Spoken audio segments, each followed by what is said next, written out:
Hello and welcome to a very exciting vlog.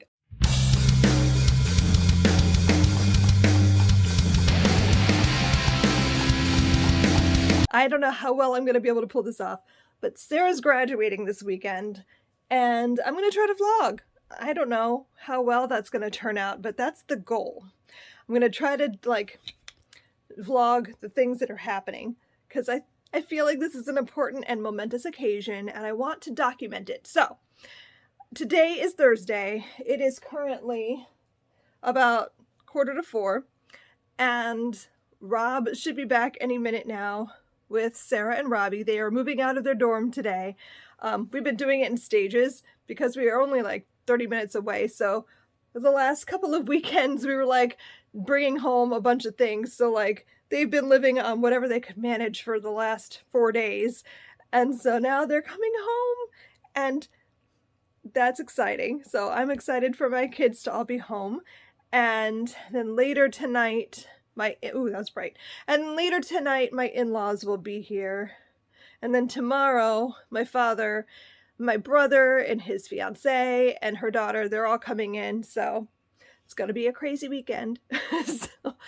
So not much is happening tonight except visiting with the in-laws. And then tomorrow, Sarah has like a reading. Her senior she's graduating with a BFA in creative writing. I'm going to sit down.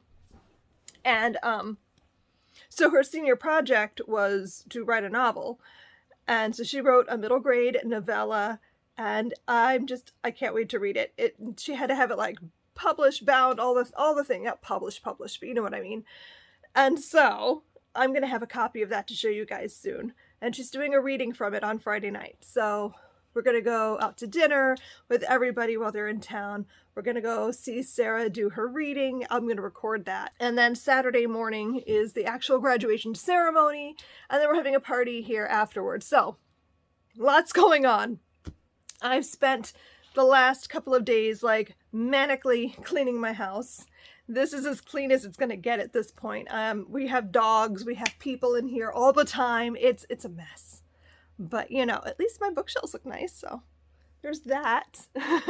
So anyway, yeah, I don't know. I'm going to try to pick up my camera and document the moments when we have them and bring you guys along for the ride. Yeah, so happy graduation to Sarah.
They say that every night the wolf would go out to the shore, under the full moon's glow, and howl a hopeful call. Eventually, however, the wolf gave in to despair and cried, as they never heard a reply. But the following night, the wolf went out and howled again anyway, because the wolf knew, deep down within their heart, that one day someone would answer their call. Someone had to. Even the loneliest little wolf can't be lonely forever. Let me tell you another story now. A wolf, a girl, and their meeting by the sea. Chapter 1. Look what I found, Mama. Maple gently dumped the contents of her purple plastic bucket onto the kitchen floor, or as gently as you could dump a bucket of rocks and shells. But miraculously, she managed to avoid shattering her day's treasures in the process. Maple spent much of her time these days out on the shoreline, collecting the shiniest, prettiest things she could find. They were mostly rocks, in varying shades of gray and tan, and even a few that were soft shades of pink and green and purple. But the most exciting finds of all were, of course, the seashells. She had found a bluish-gray one that had once been the home of a hermit crab, as well as a reddish-gold one that was likely still the home of a particularly shy snail. And the greatest discovery of all, I found another sand dollar. Her mother, who had been occupied with some very important paperwork, briefly looked up to see. Ah, a beautiful specimen. I almost have enough sand dollars now to make a wreath. Won't that be lovely? Her mother replied, smiling, and then refocused on her work. The little green seaside cottage that Maple and her mother lived in had been named Sand Dollar. When Maple asked her mother why their house had a name, her mother had replied that it had been called Sand Dollar, since even before her grandmother owned this house many long years ago. Maple was overjoyed with the idea that she lived in a house with a name. It felt like something out of a storybook, and so, every time she found a sand dollar, she brought them back to the house and used them crafts to decorate the place. This used to be a ritual she and her mother shared. Maple's all-time favorite activity had been their evening walks along the beach, hunting for heart-shaped rocks and shells, and especially for sand dollars. It was one of the reasons she had been most excited when she found out that she and her mother would be moving to Maine in the first place. But over time, her mother had gotten more and more busy, till their evening sand dollar hunts had become rarer and rarer, till with just Maple going off by herself during the day, when the sun was still high enough in the sky to guide her way. During the winter and spring months, life at Sand Dollar was relatively peaceful, but every year from June to September, and sometimes even into October or as early as May, they rented out a few of their rooms to vacationers. These vacationers were typically couples on romantic weekend getaways, or elderly folks who wanted a quiet week for themselves, to simply relax on the beautiful Maine coast and enjoy their retirement to the fullest. Rarely were there children, and even more rarely children who were around Maple's own age. When Maple's mother first opened Sand Dollar as an Airbnb, they only got maybe 4 or 5 tenants a year, but as time progressed, Sand Dollar became a very popular beach house, and business began to explode, which was great, as it meant Maple's mother was successful. Maple was very proud of her mother for being successful, but unfortunately, it meant that their house was full of strangers for many months out of the year, and if Maple wanted any time to herself, she had to go outside and find a quiet spot to play away from the house. But it was okay because Maple loved Sand Dollar, and she loved Maine, and above all else, she loved her mother. She could deal. Maple picked up the reddish gold shell again and noticed a bit of snail peeking out of it.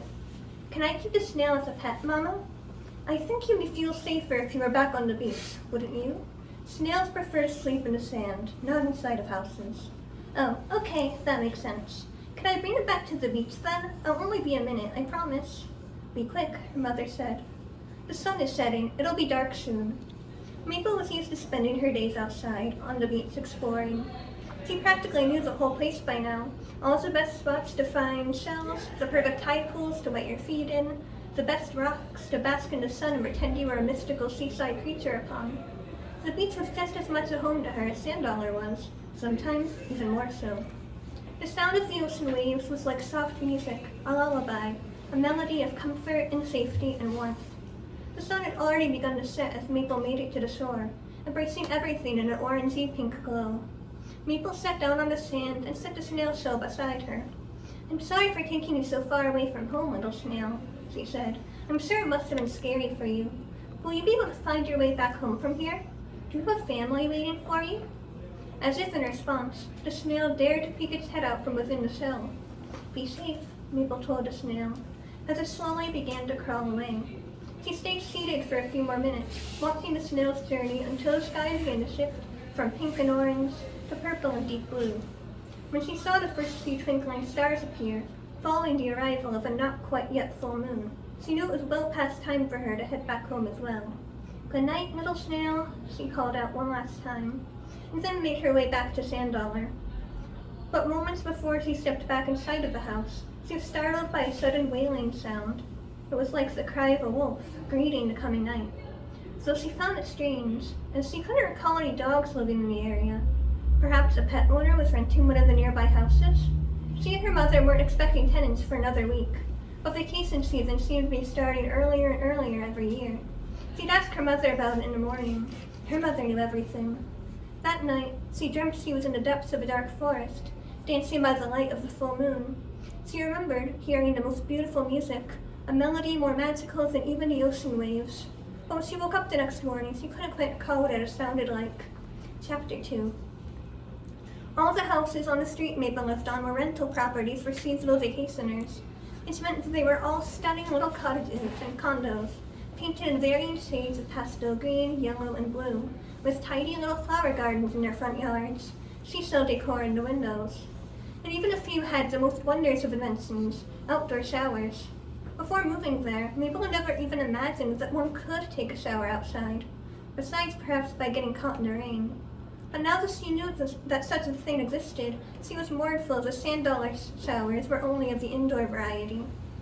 However, one of the houses on the street was not like the others. First, unlike most of the others on the street, this house did not come with a name. The nameless house may have once been painted green, or perhaps blue, but having gone unrenovated for so long, the colors had all been washed away until faded into a dull shade of gray. And even in some places, the gray too had been chipped away to reveal the house's semi-rotten wooden skeleton. Surprisingly, the house's roof was still intact, but also looked very old and withered. There was no garden in the front yard, but rather an equally ancient-looking tree and an assortment of fallen sticks and dead leaves. The lawn was long and unkempt, and long green vines wrapped around the house's exterior. The house also, tragically, did not have an outdoor shower, but perhaps that was for the best. Supposedly, someone did own this house, and it was still available for rent, but in the few years that Mabel and her mother lived in Sand-Dollar, they hadn't once seen a single person on the property. They joked together that the house was clearly haunted, or even the home of a wicked witch who lured in naughty children and baked them into her pies. But Mabel had yet to meet any witches, nor seen any ghosts, so she wasn't particularly afraid of the house. She just made sure to keep her distance from it and warned any other children vacationing nearby to avoid the house as well. Which was why when Mabel heard that somebody was renting the haunted house this summer, she almost didn't believe it. "But why would someone want to stay in a house that looks like that?" she asked her mother. "Maybe it's nicer on the inside," her mother replied. "You shouldn't judge anything based on how it looks on the outside, even creepy old houses." Later that afternoon, Mabel wandered down to the beach to play. She expected to be alone, which was why she was so surprised to find another girl already sitting in the sand, digging a hole. Wasn't it another week or two before schools got out for summer vacation? Mabel herself was homeschooled, so her own summer vacations were much more flexible, determined more by how busy her mother was once vacation season got underway. Mabel took a few curious steps towards her.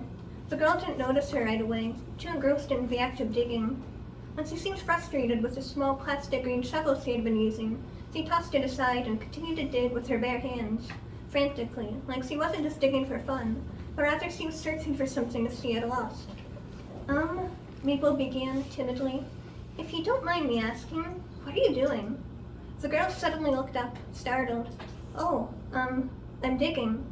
"I see that," Mabel said. "Are you looking for seashells? There are a lot over there." She pointed in the direction of a section of the beach dominated by large, barnacle-covered rocks and their surrounding tide pools.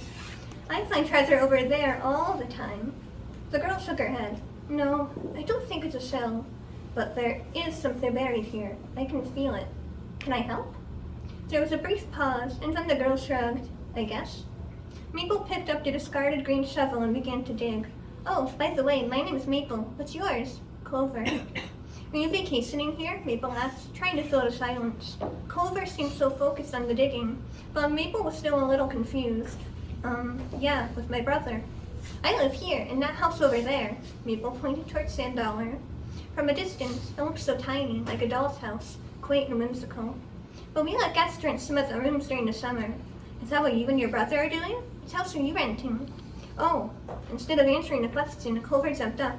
I think I found something. What is it? Clover pointed down to the hole. Maple peered in and saw it too. Something small and made of wood was peeking out. Clover reached down and carefully pulled it out. It was a whistle. A small, wooden, hand-carved whistle. Though the design was rather simple if you really took a look at it, there was something delicate about it that made Maple believe that whoever had made it had carved it with much love and care. There were what looked like tiny initials etched into the side, but neither girl could decipher what letters they were supposed to be. I wonder what it sounds like, Maple said. Should we try blowing into it? We should probably clean it up a bit first, Clover replied. There's probably still sand inside. It might not make any sound at all if it's all clogged up. Maple took the whistle and brought it towards the ocean, submerging it for a moment to allow the remaining sand to wash out. It's all clean now, she said, waving the whistle in the air. Can I try it first? Sure, Clover said, shrugging. Maple wandered back towards where Clover stood, as far from the water as possible, it would seem. Count of 3. 1, 2, 3, Clover started, and then was immediately startled by the sound of nothing. Maple frowned. So she had blown into the whistle with all the breath she could possibly muster. Not one note came out from the whistle. Is there still sand stuck inside? I thought I cleaned it pretty good. But what Maple was most surprised by was Clover's expression. It was wistful, distant, like she was lost in thought. Are you okay? Maple asked.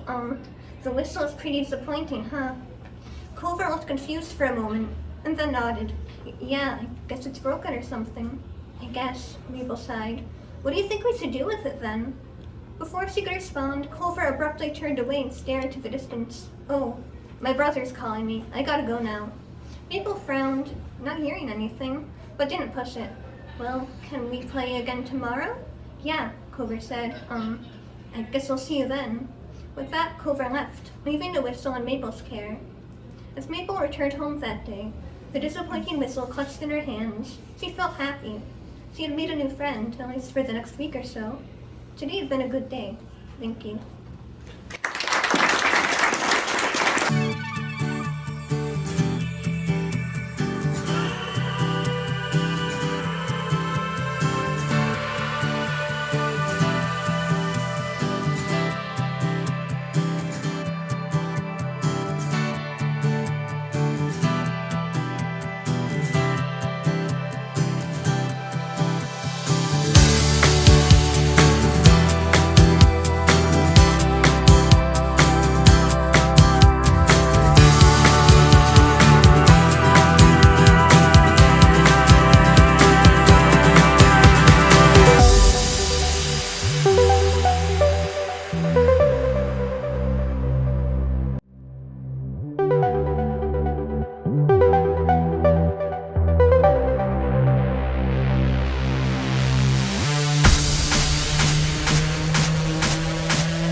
So, it occurred to me that I never filmed a wrap to my vlog of Sarah's graduation. So, I don't really know how to end it.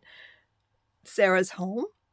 No, she doesn't have any job lined up yet. She's been applying to things and waiting to hear back, and I don't want to talk about anything until it's for sure. But I don't know. Like, it's done. She's finished. It feels nice to have her home and to have Robbie home, and like, I don't know. There's just something that feels good when all my children are home under the roof with me, and it's great. I'm excited for the summer. All the family left yesterday and today, so like I have the house back to myself for the first time in a week, and like for the first time I don't have anything extra to do, and so I don't know what to do with myself. But I was about to film the homeschool tidbit for this week and upload the footage from the graduation vlog when I realized that there was no end to this vlog, so let me end it here. I am now the mother of a college graduate.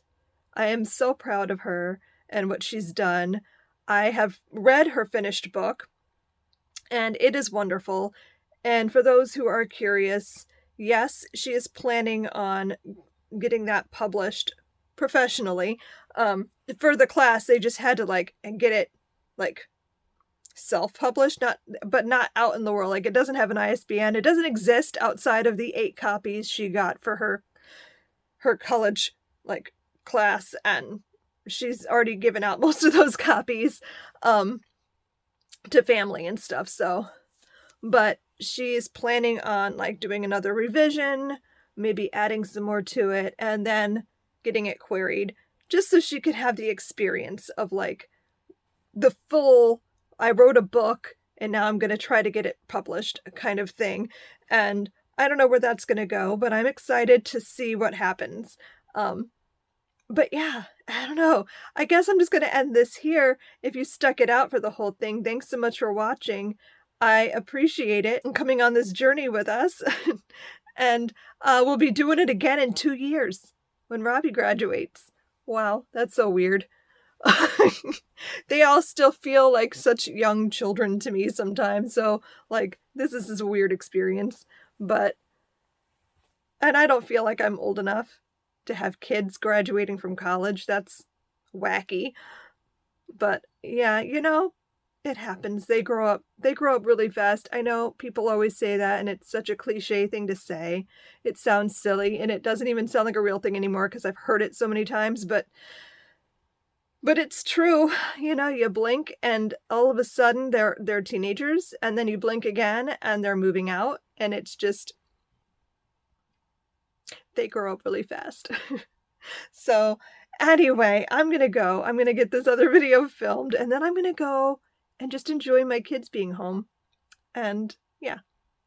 So thanks for watching, and I'll see you guys next time. Happy reading. Bye.